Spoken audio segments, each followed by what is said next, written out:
ফিলিস্তিনের অসহায় মানুষগুলোর পাশে দাঁড়ায়নি তাদের আরব ভাইরা। আঞ্চলিক শক্তির দেশ তুরস্ক নিন্দা আর বিবৃতির মধ্যেই সীমাবদ্ধ।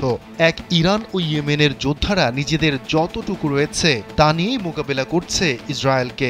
এর বাইরে গিয়ে এবার ফিলিস্তিনিদের জন্য প্রস্তুত বিশ্বের সবচেয়ে বড় মুসলিম দেশটি।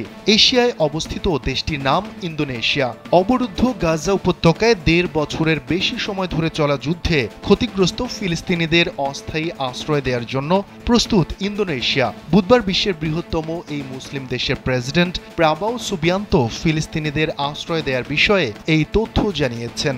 ইন্দোনেশিয়ার প্রেসিডেন্ট বলেন, প্রথম ধাপে যুদ্ধে ক্ষতিগ্রস্ত ১,০০০ ফিলিস্তিনিকে আশ্রয় দেওয়ার প্রস্তুতি নিয়েছে তার দেশ।